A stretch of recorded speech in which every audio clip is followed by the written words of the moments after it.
بسم اللہ الرحمن الرحیم۔ السلام علیکم۔ بین سٹوک نے پاکستانی شائقین کرکٹر کی خواہش پوری کر دی۔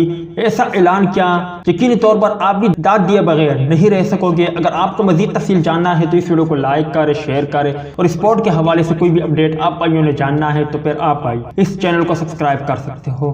دوستو، بین سٹوک کئی بار پاکستان کرکٹ ٹیم کی تعریف کر چکے ہیں۔ اس کے علاوہ پاکستان سپر لیگ کھیلنے کے لیے پاکستان آنے کا اعلان بھی کئی بار کر چکے ہیں، مگر اب جو خبر سامنے آئی ہے یقینی طور پر اس سے شائقین کرکٹر کی خواہش پوری ہو جائے گی۔ جی ہاں دوستو، شاندار آل راؤنڈر نے حال ہی میں نفسیاتی دباؤ اور جسمانی فٹنس کی کمی کی وجہ سے غیر معینہ وقفے کے بعد کرکٹ میں واپسی کا اعلان کیا۔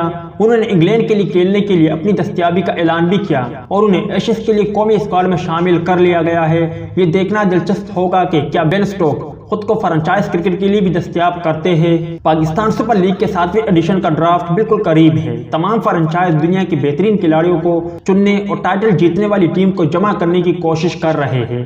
بین سٹوک جیسے مضبوط اور بہترین صلاحیت کا مالک کھلاڑی نہ صرف فرنچائز کے لیے بلکہ ٹورنامنٹ کے لیے بھی بہترین ثابت ہو سکتا ہے۔ دلچسپ بات یہ ہے کہ بین سٹوک نے اشارہ دیا ہے کہ وہ پی ایس ایل میں حصہ لینے میں دلچسپی لے رہے ہیں۔ 30 سالہ نوجوان نے حال ہی میں مقبول social media platform Instagram پر P S L franchise Islamabad United کو فالو کیا۔ یہ واحد پی ایس ایل فرنچائز ہے جو بین سٹوک انسٹاگرام پر فالو کرتے ہیں، اور یہ اس بات کا اشارہ ہو سکتا ہے کہ پی ایس ایل 7 میں شرکت کے لیے اسلام آباد یونائیٹڈ اور بین سٹوک کے مابین بات چیت ہو چکی ہے، اور یقینی طور پر پی ایس ایل 7 میں بین سٹوک اسلام آباد یونائیٹڈ کی نمائندگی کرتے ہوئے آپ بھائیوں کو دیکھنے کو ملیں گے۔ امید ہے دوستو کہ آج کے مختصر ویڈیو بھی آپ بھائیوں کو پسند آئی ہوگی۔